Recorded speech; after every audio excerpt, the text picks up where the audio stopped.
15 വർഷമായി ജയിലിൽ കിടക്കുന്നു. തടവറയിലെ ജീവിതം അടുത്തു. നല്ല ഭക്ഷണമില്ല. ഒരു തവണ പോലും പരോൾ അനുവദിച്ചില്ല. ഇതോടെയാണ് ജയിൽ ചാടാൻ തീരുമാനിച്ചതെന്ന് ഗോവിന്ദചാമി പറയുന്നു. അതിനായി 8 മാസം നീണ്ട ആസൂത്രണം. ജയിൽ ചാട്ടം സുഗമമാക്കാൻ തടി കുറച്ചു, താടി നീട്ടി വളർത്തി രൂപമാറ്റം വരുത്തി. ഒടുവിൽ കനത്ത മഴയുള്ള ആ രാത്രി ജയിൽ ചാട്ടത്തിന് തിരഞ്ഞെടുത്തു. എന്നാൽ അതീവ സുരക്ഷയുള്ള കണ്ണൂർ സെൻട്രൽ ജയിലിൽ നിന്ന് എങ്ങനെ ഗോവിന്ദചാമി പുറത്തു ചാടി എന്നതിൽ പല സംശയങ്ങളും ചോദ്യങ്ങളും ഉയരുന്നുണ്ട്. അയാൾക്ക് ആരുടെയെങ്കിലും സഹായം ലഭിച്ചിട്ടുണ്ടാകുമോ? ത്രിതല അന്വേഷണത്തിൽ ഗോവിന്ദചാമിയുടെ ജയിൽ ചാട്ടത്തിൻ്റെ വിവരങ്ങൾ പുറത്തു വരുമോ? ജയിലുകളിൽ സുരക്ഷ കൂടുതൽ ശക്തമാക്കുമോ? വിശദമായി പരിശോധിക്കുകയാണ് പോലീസ് പട്രോൾ. സ്വാഗതം.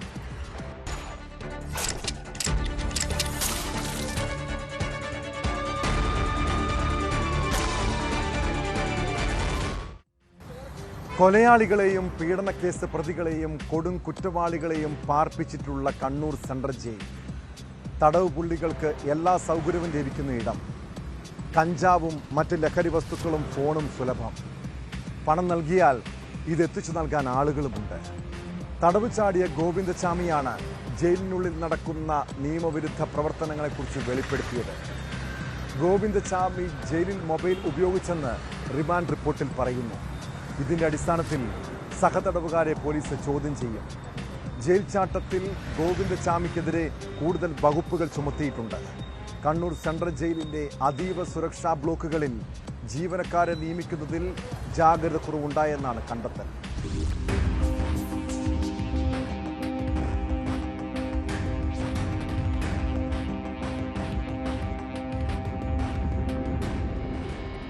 ജയിൽ ചാട്ടത്തിന് ആരുടെയും സഹായം ലഭിച്ചിട്ടില്ലെന്ന ഗോവിന്ദചാമിയുടെ മൊഴി പോലീസ് പൂർണ്ണമായും വിശ്വാസത്തിലെടുത്തിട്ടില്ല.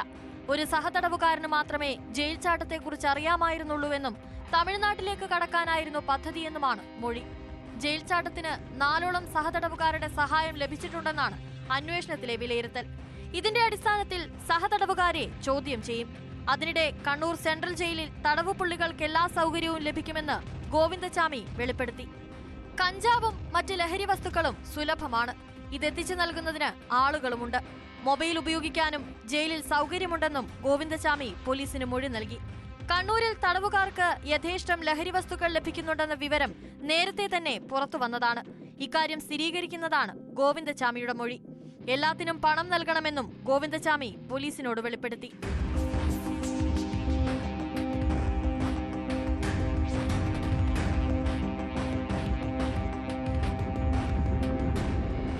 ജയിൽ ചാടാൻ ഉദ്യോഗസ്ഥ തലത്തിൽ സഹായം ലഭിച്ചെന്ന സംശയവും ബലപ്പെടുകയാണ്. പുറത്തിറങ്ങി വലിയ കവർച്ചയും ഗോവിന്ദചാമി പദ്ധതിയിട്ടിരുന്നു. ഇത് സംബന്ധിച്ച് പാലക്കാടുള്ള ഷെൽവൻ എന്നയാളുമായി ജയിലിൽ നിന്നും മൊബൈൽ ഫോണിൽ സംസാരിച്ചു. ഇതിന്റെ ശാസ്ത്രീയ തെളിവുകൾ പോലീസ് ശേഖരിച്ചിട്ടുണ്ട്. ഗോവിന്ദചാമിക്കെതിരെ പൊതുമുതൽ നശിപ്പിച്ചതിനടക്കം കൂടുതൽ വകുപ്പ് ചുമത്തി. നിലവിൽ ജയിൽ ചാട്ടം 6 മാസം തടവ് ലഭിക്കാവുന്ന കുറ്റം മാത്രമാണ്. ജയിലിലെ അഴിമുറിച്ചതിന് ഗുരുതര വകുപ്പ് ചുമത്തിയതോടെ ശിക്ഷാ കാലയളവ് കൂടും. കണ്ണൂർ സെൻട്രൽ ജയിലിൽ വാർഡന്മാരെ ഡ്യൂട്ടിക്ക് നിയോഗിക്കുന്നതിലുണ്ടായ ഗുരുതരമായ ജാഗ്രതാക്കുറവ് ഗോവിന്ദചാമിക്ക് സഹായകമായി. കൊടും കുറ്റവാളികളുള്ള 10ാം ബ്ലോക്കിൽ അതീവ സുരക്ഷയ്ക്കായി നിയമിച്ച വാർഡന്മാരെ മറ്റിടങ്ങളിൽ ജോലി ചെയ്യിപ്പിക്കുകയാണ്. സർവീസിൽ നിന്ന് വിരമിച്ച സൈനികരായ 14 പേരെയാണ് ഇവിടെ നിയമിക്കുന്നത്. ജില്ലാ സൈനിക് ബോർഡിൽ നിന്നാണ് ഇത്തരം ജീവനക്കാരുടെ നിയമനം. ഒരു ഡെപ്യൂട്ടി പ്രിസൺ ഓഫീസറും 4 ജീവനക്കാരുമാണ് സ്ഥിരമായി ജോലിയിൽ വേണ്ടത്. എന്നാൽ ബ്ലോക്കിന്റെ സുരക്ഷ ഉറപ്പാക്കേണ്ട വാർഡന്മാരുടെ ജോലി ജയിലിലെ മറ്റിടങ്ങളിലെന്നാണ് ആക്ഷേപം.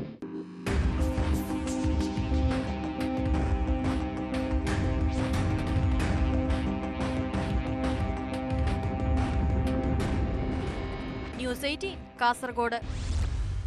കണ്ണൂർ സെൻട്രൽ ജയിലിൽ നിന്ന് രക്ഷപ്പെടാൻ ശ്രമിച്ച ഗോവിന്ദചാമി ഇനി കഴിയുക ഇന്ത്യയിലെ തന്നെ അതീവ സുരക്ഷാ ജയിലുകളിലൊന്നായ വിയ്യൂരിലാണ്.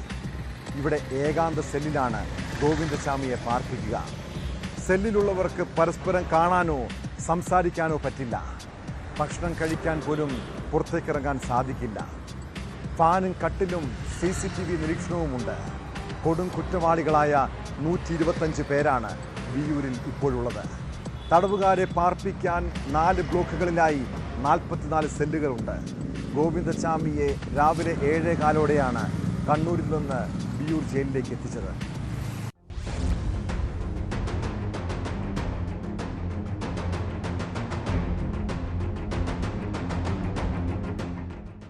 കണ്ണൂർ സെൻട്രൽ ജയിലിൽ നിന്നും ചാടിയ ഗോവിന്ദച്ചാമിയുടെ ഇനിയുള്ള നാളുകൾ രാജ്യത്തെ തന്നെ അതീവ സുരക്ഷാ ജയിലുകളിൽ ഒന്നായ വിയ്യൂരിൽ. കൊടും കുറ്റവാളികളെ പാർപ്പിക്കുന്നയിടം. ശക്തമായ നിരീക്ഷണ സംവിധാനമുണ്ടിവിടെ. ജയിൽ ചാട്ടമടക്കമുള്ള വീഴ്ചയുണ്ടാകാതിരിക്കാൻ മുൻകരുതലും. 536 പേരെ പാർപ്പിക്കാൻ ശേഷിയുള്ള വിയ്യൂരിൽ 125 കൊടും കുറ്റവാളികൾ മാത്രമാണുള്ളത്.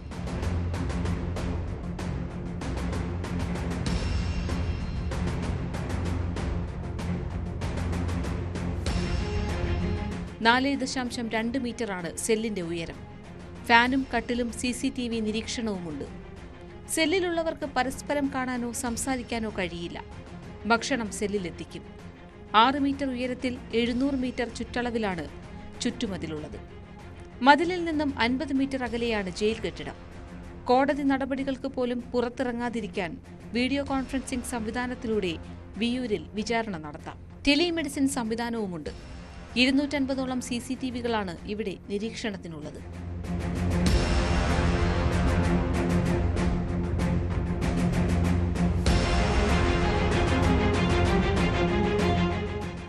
ന്യൂസ് 18 വിയ്യൂർ.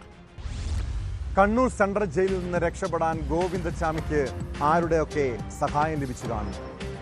അയാൾക്ക് ജയിൽ ജീവനക്കാർ വഴിവിട്ട സഹായങ്ങൾ നൽകിയോ? ഇക്കാര്യങ്ങളെക്കുറിച്ച് ത്രിതല അന്വേഷണമാണ് നടക്കുന്നത്. സമഗ്രമായ അന്വേഷണത്തിന് സർക്കാർ മുൻ ഹൈക്കോടതി ജഡ്ജി CN രാമചന്ദ്രൻ നായർ, മുൻ സംസ്ഥാന പോലീസ് മേധാവി ജേക്കബ് പുന്നൂസ് എന്നിവരുൾപ്പെട്ട പ്രത്യേക അന്വേഷണ സംഘത്തിന് രൂപം നൽകി. കണ്ണൂർ സെൻട്രൽ ജയിലിലുണ്ടായത് അത്യന്തം ഗൗരവമുള്ള സംഭവമാണെന്ന് വിലയിരുത്തിയാണ് മുഖ്യമന്ത്രി വിളിച്ച യോഗത്തിലെ തീരുമാനം. നിലവിൽ പോലീസ് അന്വേഷണവും വകുപ്പ് തല പരിശോധനകളും നടക്കുന്നുണ്ട്.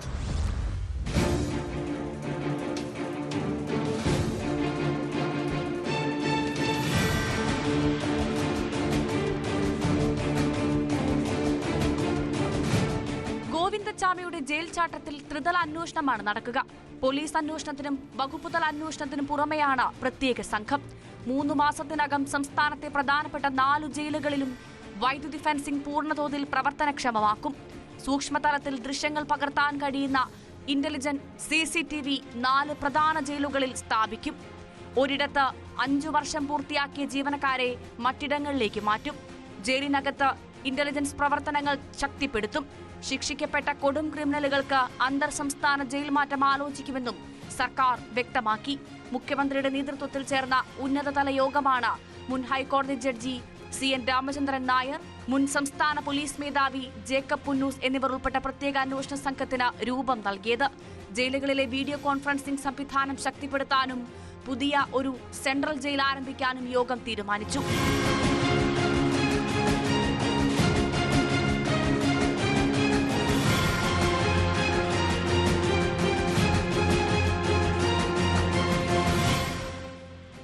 അതേസമയം ഗോവിന്ദച്ചാമിയുടെ ജയിൽ ചാട്ടത്തിൽ പോലീസ് അന്വേഷണവും തുടരുകയാണ്.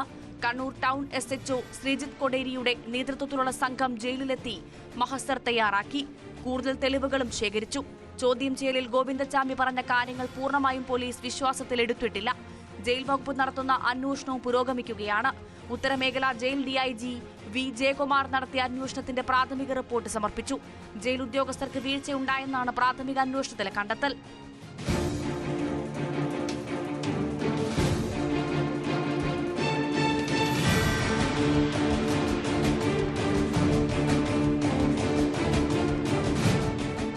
ന്യൂസ് 18 കണ്ണൂർ, തിരുവനന്തപുരം.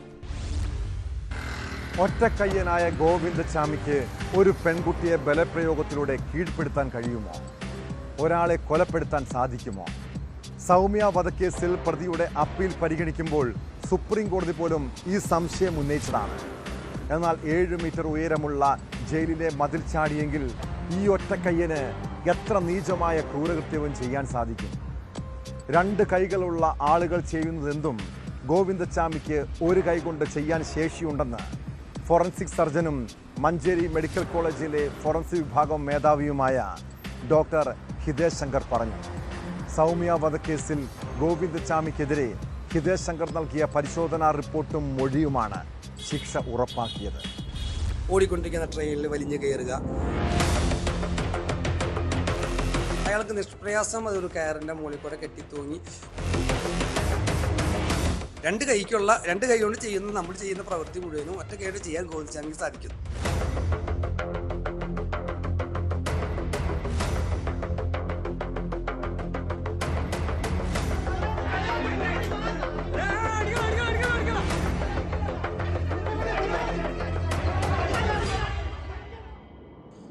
സൗമ്യ വധക്കേസിൽ ഗോവിന്ദസ്വാമിക്ക് തടവ് ശിക്ഷ വാങ്ങിക്കൊടുത്തത് ഫോറൻസിക് സർജൻ ഡോക്ടർ ഹിതേഷ് ശങ്കറിൻ്റെ മൊഴിയും റിപ്പോർട്ടുമായിരുന്നു.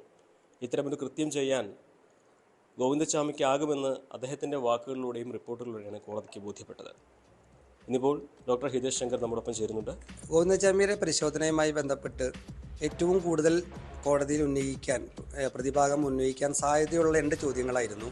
ഒന്ന്, ഒറ്റക്കയ്യനായ ഗോവിന്ദസ്വാമിക്ക് ഇത് ചെയ്യാൻ സാധിക്കുമോ, അതിനുള്ള ശാരീരികക്ഷമത അതുണ്ടാവുമോ, ഒരു കുട്ടിയെ, ഒരു അഡൽട്ടായ ഒരു വുമനെ ട്രെയിനിൽ തള്ളിയിട്ട് തള്ളിയിട്ട് അവിടുന്ന് എടുത്തു കൊണ്ടുപോയി ഒരു സ്ഥലത്ത് കൊണ്ടുപോയി കിടത്തി ബലാത്സംഗം ചെയ്യാനും ഒരു കല്ലെടുത്ത് തലക്കടിച്ച് കൊല്ലാനുള്ള ഒരു ശാരീരിക ക്ഷമത ഉണ്ടോ എന്നുള്ളിടത്തോളായിരുന്നു. ശാസ്ത്രീയ പരിശോധനയിലൂടെ തന്നെ അയാളുടെ മസിലിന് അതേ പ്രായത്തിലുള്ള അതേ സ്ട്രക്ചറിലുള്ള ഒരാൾക്കുള്ള എല്ലാ പവർ അതിൽ കൂടുതൽ പവർ അയാൾക്കുണ്ടായിരുന്നു എന്ന് ശാസ്ത്രീയമായി തന്നെ അവൻ്റെ മസിലിൻ്റെ പവർ ടെസ്റ്റ് ചെയ്തുകൊണ്ട് കോടതിയെ ബോധിപ്പിക്കാൻ സാധിച്ചു. ഓടിക്കൊണ്ടിരിക്കുന്ന ട്രെയിനിൽ വലിഞ്ഞു കയറുക, ഓടിക്കൊണ്ടിരിക്കുന്ന ട്രെയിനിൽ നിന്ന് ഇറങ്ങി ചാടുക, ഇതൊക്കെ അയാളുടെ ഒരു സ്ഥിരം പ്രക്രിയയാണ്. അതിൻ്റെ ഭാഗമായിട്ട് ഉതകുന്ന രീതിയിലുള്ള മസിൽ ഡെവലപ്മെൻ്റ് അയാൾക്ക് ഉണ്ടായിട്ടുണ്ട്. വലിഞ്ഞു കയറുമ്പോൾ നമുക്കറിയാലോ, തെങ്ങ് കയറുന്ന ഒരാളുടെ ബാക്കിൽ കാണുന്ന 2 വിങ്സ് പോലെയുള്ള 2 മസിൽസ് നിങ്ങൾ ശ്രദ്ധിച്ചിട്ടുണ്ടാവും. അത്തരം മസിലുകൾ ഇദ്ദേഹത്തിന് വളരെയധികം ഡെവലപ്ഡ് ആയിരുന്നു. സോ അതുകൊണ്ട് ഒരു വലിഞ്ഞ് കയറാൻ, ഒരു കയറ പിടിച്ച് വലിഞ്ഞ് കയറാനും അതുപോലെ ട്രെയിനിലേക്ക് ചാടി കയറാനും ട്രെയിനിലെ പിടിച്ചിട്ട് ചാടി കയറാനും ഒക്കെ ഗോവിന്ദസ്വാമിക്ക് വളരെ നിഷ്പ്രയാസം സാധിക്കുമായിരുന്നു. അതിനുള്ള ശാരീരിക ക്ഷമതയും അദ്ദേഹത്തിന് ഉണ്ടായിരുന്നു. ഇപ്പോൾ മൂപ്പര് ഫുഡ് കൺട്രോൾ ചെയ്ത് അതിൻ്റെ ഉതകുന്ന രീതിയിൽ, അതായത് ഒരു അത്ലറ്റിൻ്റെയൊക്കെ പോലെ ഉള്ള ശരീരമായി അയാളെ മാറിയിരിക്കുന്നു. അപ്പോൾ അത് ഒരു ക്രിയ ചെയ്യാൻ അയാൾ ഉറച്ചുകൊണ്ട് തന്നെ അതിനുള്ള ട്രെയിനിങ് അയാൾ സ്വയം നടത്തിയതിൻ്റെ ഒരു ഫലം കൂടിയാണ് എന്നാണ് ഞാനത് വിശ്വസിക്കുന്നത്. അയാൾക്ക് നിഷ്പ്രയാസം അതൊരു കയറിൻ്റെ മുകളിൽ കൂടെ കെട്ടിത്തൂങ്ങി മുകളിലേക്ക് കയറാനുള്ള ആ ഒടിഞ്ഞ കൈ വെറും ഒരു സപ്പോർട്ട് മാത്രം മതിയാവും. അതായത് കുറച്ച് കാലങ്ങളായിട്ട് തന്നെ അദ്ദേഹം അതിനുള്ള ശ്രമം നടത്തിക്കൊണ്ടിരിക്കുകയാണെന്നാണ് അയാളുടെ ഫിസിക്ക് കാണുമ്പോൾ മനസ്സിലാകുന്നത്. രണ്ട് കൈ കൊണ്ട് നമ്മൾ ചെയ്യുന്ന പ്രവൃത്തി മുഴുവനും ഒറ്റ കൈയോട് ചെയ്യാൻ ഗോവിന്ദസ്വാമിക്ക് സാധിക്കുന്നു. പഴയ രീതിയിലോട്ട് ശരീരത്തെ പാകപ്പെടുത്തി എടുത്തുകൊണ്ടാണ് ഈ പ്രക്രിയ ചെയ്തത്. മാസങ്ങൾ ചിലപ്പോൾ കൊല്ലങ്ങളോളം അയാൾ ഇതിനു വേണ്ടി പരിശ്രമിച്ചു കാണണം. ഗോവിന്ദസ്വാമിയുടെ ഒരു ചരിത്രം കൃത്യമായിട്ട് ഇൻവെസ്റ്റിഗേഷൻ സമയത്ത് പഠിച്ചൊരു വ്യക്തി കൂടിയാണ് ഡോക്ടർ ഹിതേഷ് ശങ്കർ. അതുകൊണ്ട് തന്നെ അദ്ദേഹം പറയുന്ന കാര്യങ്ങൾക്ക് മറ്റാര് പറയുന്നതിനേക്കാൾ മൂല്യമുണ്ട്.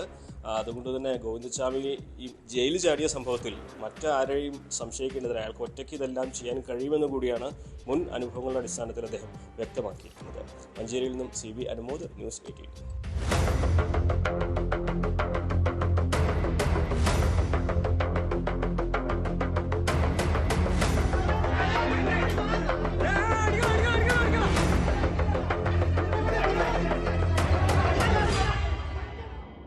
ആയിരത്തി 1998-നും 2014-നും കർണാടകയിലെ ധർമ്മസ്ഥലയിൽ നടന്ന കൊലപാതക പരമ്പര.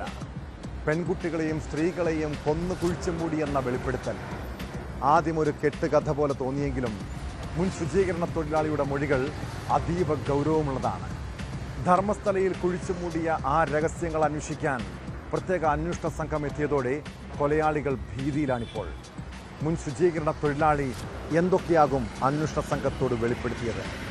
കൊലയാളികളെക്കുറിച്ചും ഗൂഢാലോചന നടത്തിയവരെക്കുറിച്ചും തുറന്നു പറഞ്ഞിട്ടുണ്ടാകുമോ? പോലീസിൻ്റെ ഇനിയുള്ള നീക്കം നിർണായകമാണ്. മൃതദേഹങ്ങൾ കുഴിച്ചുമൂടിയെന്ന് സംശയിക്കുന്ന സ്ഥലങ്ങളിൽ ഉടൻ പരിശോധന ഉണ്ടാകും.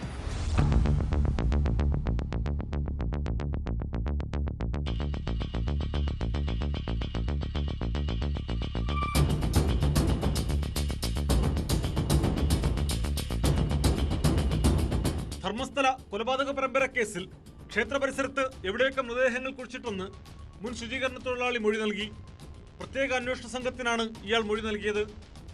ക്ഷേത്ര പരിസരത്തെ 3 കിലോമീറ്റർ ചുറ്റളവിലെ വനമേഖലയിലും മൃതദേഹങ്ങൾ കുഴിച്ചിട്ടതായി 8 മണിക്കൂർ നീണ്ട മൊഴിയെടുപ്പിൽ ഇയാൾ വെളിപ്പെടുത്തി. മംഗളൂരു ഇൻസ്പെക്ഷൻ ബംഗ്ലാവിൽ വെച്ചായിരുന്നു മൊഴി രേഖപ്പെടുത്തിയത്.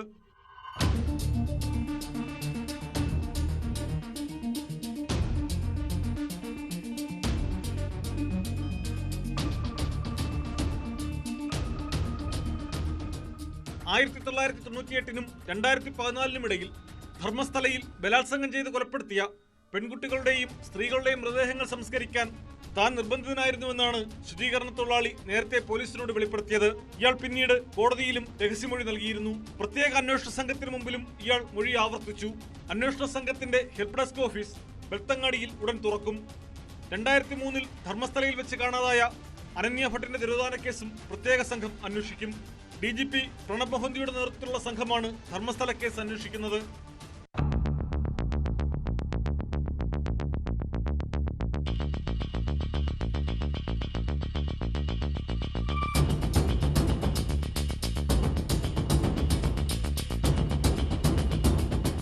ന്യൂസ് 18 മംഗളൂരു.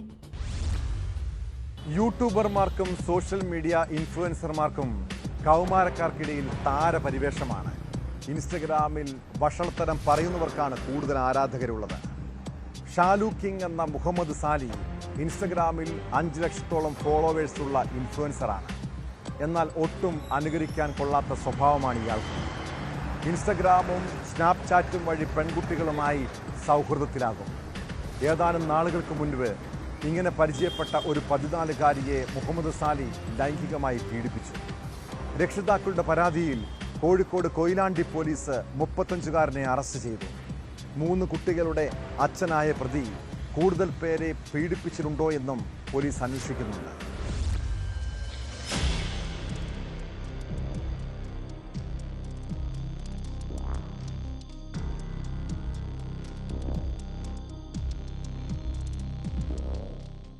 കാസർഗോഡ് കൊടിയമ്മ സ്വദേശിയാണ് 35-കാരനായ മുഹമ്മദ് സാലി.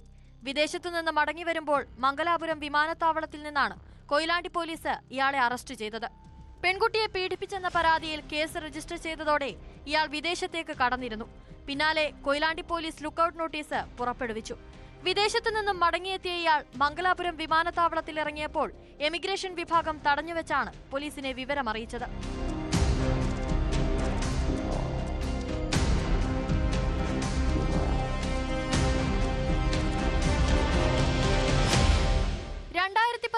മുഹമ്മദ് സാലി വിവാഹം കഴിച്ചിരുന്നു. ഈ ബന്ധത്തിൽ 3 മക്കളുണ്ട്. ആദ്യ ഭാര്യയുമായി പിണങ്ങിയ സമയത്താണ് 14-കാരിയെ പരിചയപ്പെടുന്നത്. ഇൻസ്റ്റഗ്രാം, സ്നാപ്ചാറ്റ് തുടങ്ങിയ സാമൂഹിക മാധ്യമങ്ങൾ വഴിയായിരുന്നു പരിചയം. പിന്നീട് വിവാഹം കഴിക്കാമെന്ന് പറഞ്ഞ് ലൈംഗികാതിക്രമം നടത്തിയെന്നാണ് കേസ്. വിദേശത്ത് താമസിച്ച് പഠിച്ചിരുന്ന പെൺകുട്ടി പ്രതിയുടെ ഇൻസ്റ്റഗ്രാം ആരാധികയായിരുന്നു. ആരാധന വഴിവിട്ട രീതിയിലേക്ക് മാറിയതിനെ തുടർന്ന് രക്ഷിതാക്കൾ പ്രതിക്ക് മുന്നറിയിപ്പ് നൽകിയതായാണ് സൂചന.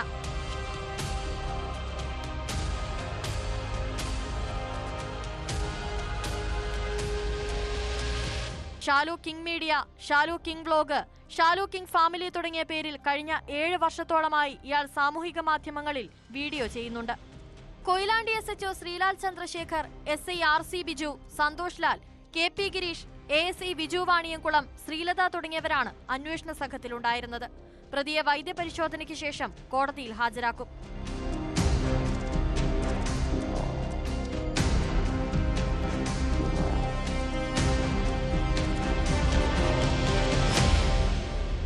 ന്യൂസ് 18 കൊയിലാണ്ടി. ഭർതൃപീഡനത്തിൽ മനം നൊന്ത് യുവതികൾ ജീവനൊടുക്കുന്ന സംഭവങ്ങൾ പലപ്പോഴും നമ്മൾ കേൾക്കാറുണ്ട്. നമ്മുടെ നാട്ടിൽ ദാമ്പത്യ ബന്ധങ്ങൾക്കിപ്പോൾ എന്താണ് സംഭവിക്കുന്നത്? പീഡനത്തിൽ നിന്ന് രക്ഷപ്പെടാനും ആത്മാഭിമാനത്തോടെ ജീവിക്കാനും മറ്റു മാർഗങ്ങൾ ഉണ്ടായിട്ടും എന്തുകൊണ്ടാണ് യുവതികൾ ജീവനൊടുക്കുന്നത്? കോഴിക്കോട് മാറാട് സ്വദേശിനിയായ യുവതി ഭർത്താവിൻ്റെ ക്രൂരതകൾ സഹിച്ചു മടുത്ത് ആത്മഹത്യ ചെയ്തതാണ്. മാറാട് ഗോതീശ്വരത്ത് താമസിക്കുന്ന ഷിംനയെ ഭർത്താവിൻ്റെ വീട്ടിലാണ് മരിച്ച നിലയിൽ കണ്ടെത്തിയത്. കുടുംബ വഴക്കിനെ തുടർന്ന് യുവതി ആത്മഹത്യ ചെയ്യുകയായിരുന്നുവെന്ന് പോലീസ് പറയുന്നു. സംഭവത്തിൽ അസ്വാഭാവിക മരണത്തിന് കേസെടുത്ത പോലീസ് അന്വേഷണം ആരംഭിച്ചു.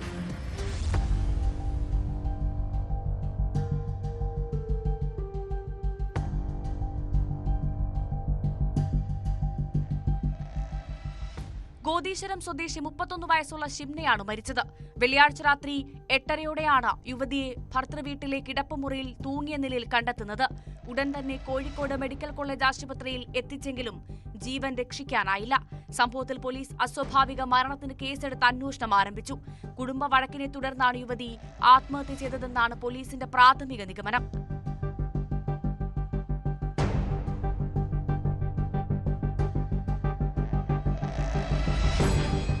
ഭർത്താവ് പ്രശാന്ത് മദ്യപാനിയായിരുന്നെന്നും ഇതുമായി ബന്ധപ്പെട്ട തർക്കമാണ് മരണകാരണമെന്ന് സംശയിക്കുന്നതായും പോലീസ് പറഞ്ഞു. മദ്യപിച്ചെത്തുന്ന ഭർത്താവ് ഷിംനയെ മർദ്ദിക്കുമായിരുന്നുവെന്നാണ് ബന്ധുക്കളുടെ ആരോപണം. ഷിംനയുടെ ശരീരത്തിൽ പാടുകളുണ്ടെന്നും പ്രശാന്തിനെതിരെ പരാതി നൽകുമെന്നും ബന്ധുക്കൾ അറിയിച്ചു. മരണത്തിൽ ദുരൂഹതയുണ്ടെന്നാണ് ബന്ധുക്കൾ പറയുന്നത്. പോസ്റ്റ്മോർട്ടം റിപ്പോർട്ട് കിട്ടിയാലേ കൂടുതൽ കാര്യങ്ങൾ വ്യക്തമാകൂ എന്ന് പോലീസ് പറഞ്ഞു. പോസ്റ്റ്മോർട്ടത്തിന് ശേഷം മൃതദേഹം ബന്ധുക്കൾക്ക് വിട്ടുകൊടുത്ത് മൃതദേഹം സംസ്കരിച്ചു.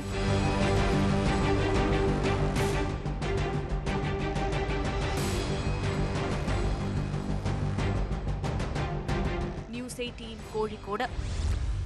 വീട്ടിലെ ചില സാഹചര്യങ്ങളാൽ മിക്ക കുട്ടികൾക്കും ഒറ്റപ്പെടലുണ്ടായേക്കാം.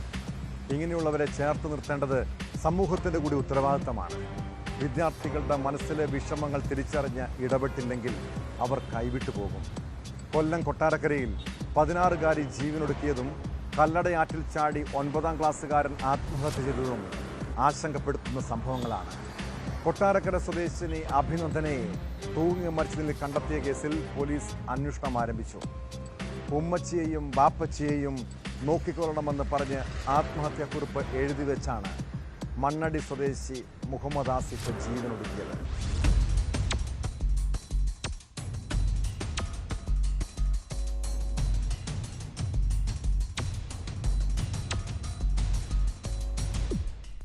കൊട്ടാരക്കര പ്രശാന്തി നഗറിൽ വൈകുണ്ഠം വീട്ടിൽ അഭിനന്ദനെ കഴിഞ്ഞ ദിവസം രാത്രി വീടിനുള്ളിലാണ് തൂങ്ങി മരിച്ച നിലയിൽ കണ്ടെത്തിയത്.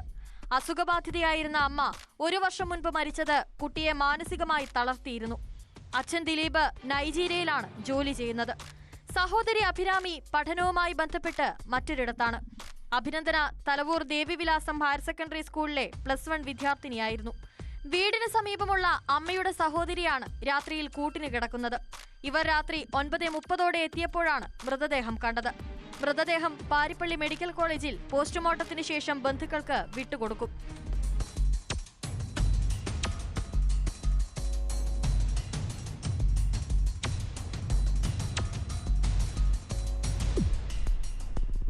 കഴിഞ്ഞ ദിവസം ഏനാത്ത് പാലത്തിൽ നിന്ന് കല്ലടയാറ്റിൽ ചാടിയ 9ാം ക്ലാസ്സുകാരന്റെ മൃതദേഹവും കണ്ടെത്തി. മണ്ണടി സ്വദേശി മുഹമ്മദ് ആസിഫാണ് മരിച്ചത്. കൊട്ടാരക്കര പുത്തൂരിലാണ് മൃതദേഹം കരക്കടിഞ്ഞത്. ഉമ്മച്ചിയെയും വാപ്പച്ചിയെയും നോക്കിക്കൊള്ളണമെന്ന് പറഞ്ഞ് ആത്മഹത്യാക്കുറിപ്പ് എഴുതിവെച്ച ശേഷമായിരുന്നു ആസിഫ് ആറ്റിൽ ചാടിയത്.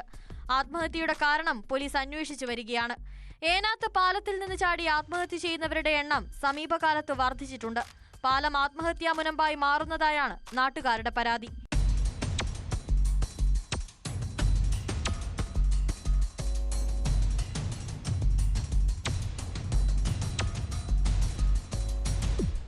ന്യൂസ് 18 കൊട്ടാരക്കര. കോവിഡ് കാലത്ത് പത്തനംതിട്ടയിൽ ആംബുലൻസിൽ വെച്ച് യുവതി ബലാത്സംഗത്തിനിരയായ കേസ് ഏറെ കോളിളക്കം സൃഷ്ടിച്ചതാണ്. സമാനമായൊരു സംഭവം ബീഹാറിലുണ്ടായി. ബീഹാറിലെ ഗയ ജില്ലയിൽ യുവതിയെ ഓടിക്കൊണ്ടിരുന്ന ആംബുലൻസിൽ വെച്ചാണ് കൂട്ട ബലാത്സംഗം ചെയ്തത്. ഹോംഗാർഡ് റിക്രൂട്ട്മെന്റിനെത്തിയ 26-കാരി ശാരീരിക ക്ഷമതാ പരിശോധനയ്ക്കിടെ തളർന്നു വീണിരുന്നു. പിന്നാലെ ആംബുലൻസിൽ ആശുപത്രിയിൽ കൊണ്ടുപോകുമ്പോഴാണ് ദാരുണമായ സംഭവമുണ്ടായത്. കേസിൽ 2 പേരെ പോലീസ് അറസ്റ്റ് ചെയ്തു.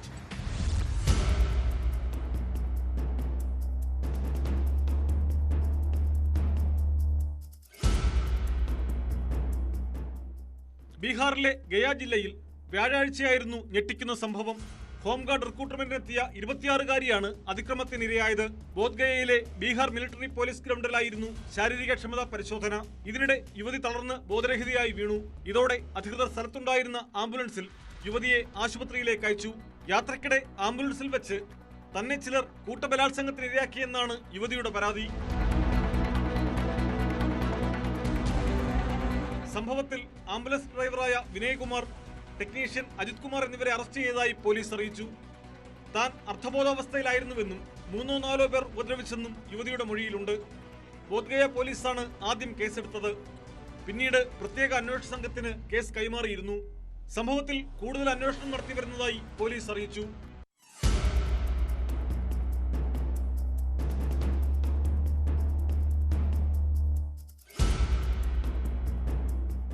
News desk, news 18. ലഹരി മാഫിയയും മദ്യപ സംഘങ്ങളും നാട്ടിൽ ഭീകരാന്തരീക്ഷം സൃഷ്ടിക്കുന്നുണ്ട്. പോലീസിനെ പോലും ഇവർക്ക് പേടിയില്ലാത്ത അവസ്ഥ. മലപ്പുറം താനൂരിൽ 2 അംഗ സംഘം മദ്യപിച്ച് ലക്കുകെട്ട് പോലീസുകാരെ ആക്രമിച്ചു. പോലീസിനെ അശ്ലീലം പറയുകയും ഭീഷണിപ്പെടുത്തുകയും പോലീസ് വാഹനത്തിൻ്റെ ചില്ല് തകർക്കുകയും ചെയ്ത കേസിൽ 2 പേർ പിടിയിലായി.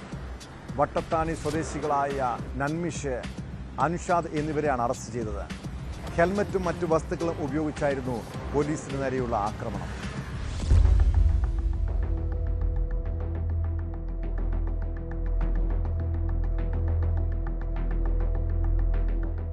വെള്ളിയാഴ്ച രാത്രി ഒട്ടുപുറത്താണ് സംഭവം. വട്ടത്താണി സ്വദേശികളായ നന്മീഷ്, അൻഷാദ് എന്നിവരാണ് അറസ്റ്റിലായത്. റോഡരികിൽ മദ്യപിച്ച് നിൽക്കുകയായിരുന്ന യുവാക്കളോട് ഇത് ചോദ്യം ചെയ്തതിനെ തുടർന്ന് പോലീസിനെ അശ്ലീലം പറയുകയും ഭീഷണിപ്പെടുത്തുകയുമായിരുന്നു. തുടർന്ന് പോലീസ് ഇവരെ വാഹനത്തിൽ കയറ്റി സ്റ്റേഷനിൽ കൊണ്ടുപോകാൻ ശ്രമം നടത്തി. ഇതിനിടെയാണ് SI ഉൾപ്പെടെയുള്ള 2 പോലീസുകാരെ മർദ്ദിക്കുകയും പോലീസ് വാഹനത്തിന്റെ ചില്ല് തകർക്കുകയും ചെയ്തത്.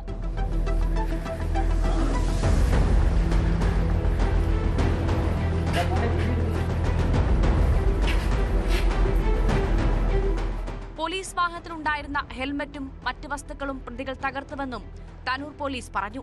സ്റ്റേഷനിലെത്തിച്ചാണ് ഇവരുടെ അറസ്റ്റ് രേഖപ്പെടുത്തിയത്. പ്രതികളെ ജില്ലാ ആശുപത്രിയിലെത്തിച്ച് വൈദ്യപരിശോധന നടത്തി. ഔദ്യോഗിക കൃത്യനിർവഹണം തടസ്സപ്പെടുത്തിയതും പോലീസിനെ ആക്രമിച്ചതുമടക്കം പ്രതികൾക്കെതിരെ ഗുരുതരമായ വകുപ്പുകളാണ് ചുമത്തിയിട്ടുള്ളത്.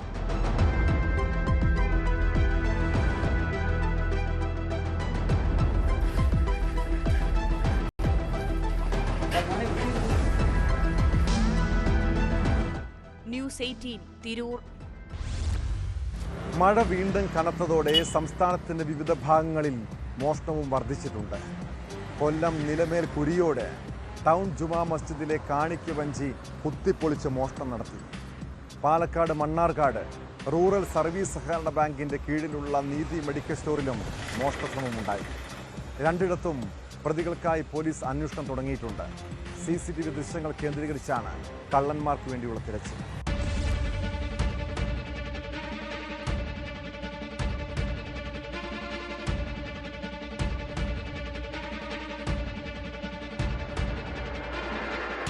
കഴിഞ്ഞ ദിവസം രാത്രിയാണ് നിലമേൽ കുരിയോട് ടൗൺ ജുമാ മസ്ജിദിൽ മോഷണം നടന്നത്. പള്ളിവളപ്പിൽ കടന്ന മോഷ്ടാവ് കാണിക്ക വഞ്ചി കുത്തി തുറന്ന പണം കവരുകയായിരുന്നു.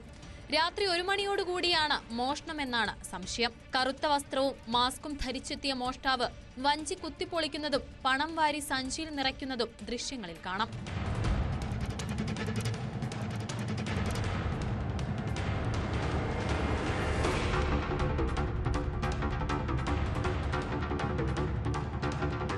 പുലർച്ചെ പള്ളിയിലെത്തിയവരാണ് മോഷണ വിവരം അറിയുന്നത്. ചടയമംഗലം പോലീസ് CCTV ദൃശ്യങ്ങൾ ശേഖരിച്ചു. മോഷ്ടാവിനെ കുറിച്ച് വ്യക്തമായ വിവരം ലഭിച്ചിട്ടുണ്ടെന്നും ഉടൻ പിടികൂടാനാകുമെന്നും പോലീസ് അറിയിച്ചു.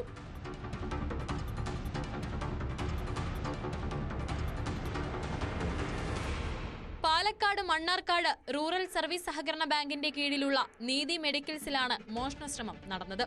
രാവിലെ പത്രമിടാനെത്തിയ ആളാണ് ഷട്ടറിന്റെ പൂട്ട് കുത്തി തുറന്ന നിലയിൽ കണ്ടത്. CCTV കേബിൾ മുറിച്ചിട്ട നിലയിലുമായിരുന്നു. സെക്രട്ടറി വിവരമറിയിച്ചതിനെ തുടർന്ന് പോലീസ് സ്ഥലത്തെത്തി പരിശോധന നടത്തി. ഇന്ന് രാവിലെ മണ്ണാർക്കാട് റൂറൽ ബാങ്കിന്റെ ഉടമസ്ഥയിലുള്ള നീതി മെഡിക്കൽ സ്റ്റോറിൽ ഇന്നലെ രാത്രി ഒരു കവചാശ്രമം നടന്നിട്ടുണ്ട്. ഞങ്ങൾ രാവിലെ പത്രം ഇടാൻ വന്ന ആളാണ് ഈ വിവരം അറിയിച്ചത്. അത് കഴിഞ്ഞ് ഞങ്ങൾ വന്ന് പോലീസുകാരും വന്ന് നോക്കി. മുൻവശത്തെ ഷട്ടർ പൊളിച്ച് ഗ്ലാസ് പൊളിച്ചിട്ടാണ് അതിനകത്ത് കയറിയിരുന്നത്. പക്ഷേ പ്രഥമദൃഷ്ട്യാ പ്രത്യേകിച്ച് പൈസയോ മറ്റു കാര്യങ്ങളൊന്നും നഷ്ടപ്പെട്ടിട്ടില്ല. നമ്മുടെ മോണിറ്റർ റെക്കോർഡ് ചെയ്യുന്ന മോണിറ്റർ മാത്രമാണ് നഷ്ടപ്പെട്ടതായിട്ട് ഇതായിപ്പെട്ടിട്ടുള്ളത്. എന്നാലും പോലീസ് വന്നിട്ട് അന്വേഷണം നടത്തിക്കൊണ്ടിരിക്കുകയാണ്. ഇന്നലെ രാത്രി ആണ് സംഭവം നടന്നിട്ടുള്ളത്. സംഭവത്തിൽ അന്വേഷണം ഊർജിതമാക്കിയതായി പോലീസ് അറിയിച്ചു.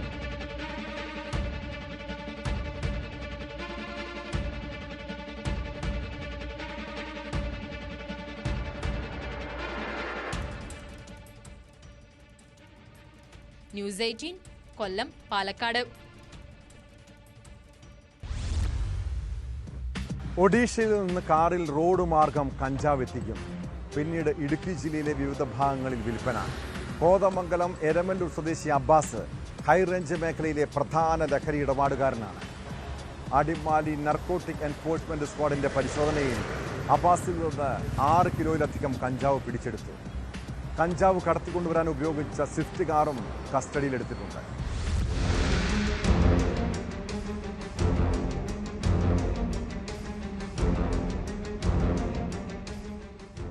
അടിമാലി 10 മൈൽ ഭാഗത്ത് നാർക്കോട്ടിക് എൻഫോഴ്സ്മെന്റ് സ്ക്വാഡ് നടത്തിയ പരിശോധനയിലാണ് 6.5 കിലോയോളം കഞ്ചാവുമായി കോതമംഗലം എരമല്ലൂർ സ്വദേശി അബ്ബാസ് പിടിയിലായത്.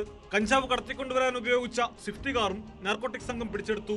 ഒഡീഷയിൽ പോയി നേരിട്ട് കഞ്ചാവ് വാങ്ങി അടിമാലി മേഖലയിൽ വിൽപ്പനയ്ക്കായി വാഹനത്തിൽ വരുന്ന വഴിയാണ് ഇയാൾ പിടിയിലായതെന്ന് അടിമാലി നാർക്കോട്ടിക് സ്ക്വാഡ് ഉദ്യോഗസ്ഥർ പറഞ്ഞു.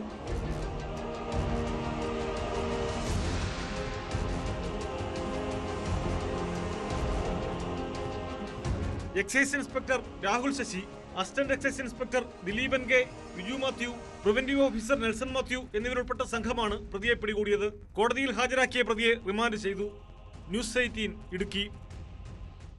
കൊല്ലം തേവലക്കരയിൽ 8ാം ക്ലാസ് വിദ്യാർത്ഥി ഷോക്കേറ്റ് മരിച്ച സംഭവത്തിൽ സ്കൂളിനെതിരെ കടുത്ത നടപടിയുമായി വിദ്യാഭ്യാസ വകുപ്പ്. സ്കൂൾ മാനേജ്മെന്റിനെ പിരിച്ചുവിട്ട് ഭരണം കൊല്ലം ജില്ലാ വിദ്യാഭ്യാസ ഓഫീസർക്ക് കൈമാറി ഉത്തരവിറക്കി. കുട്ടികളുടെ സുരക്ഷ ഉറപ്പാക്കുന്നതിൽ സ്കൂളിൻ്റെ ഭാഗത്ത് ഗുരുതരമായ വീഴ്ച ഉണ്ടായെന്ന് കണ്ടെത്തിയതിനെ തുടർന്നാണ് നടപടി. മിഥുൻ കേരളത്തിൻ്റെ മകനാണെന്നും ഇത്തരം ദാരുണമായ സംഭവങ്ങൾ നടക്കാതിരിക്കാനുള്ള നടപടികൾ കൈക്കൊണ്ടുവരികയാണെന്നും മന്ത്രി വി ശിവൻകുട്ടി പറഞ്ഞു.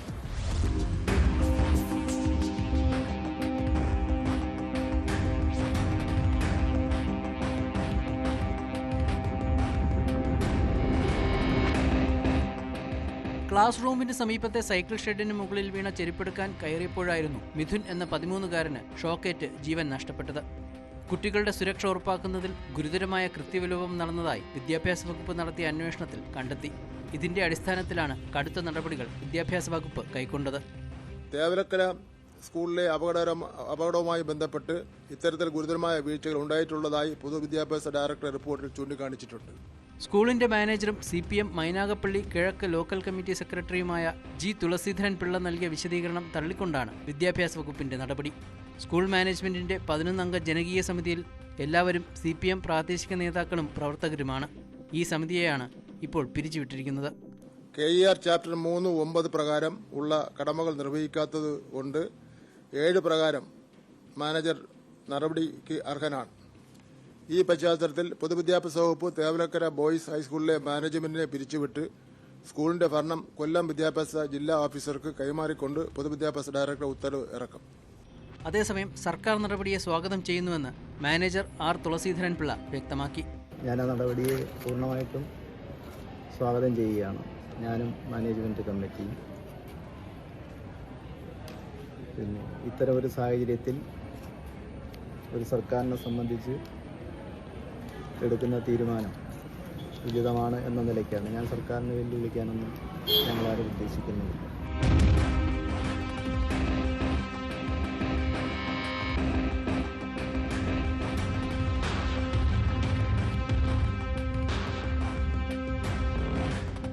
ന്യൂസ് 18 തിരുവനന്തപുരം.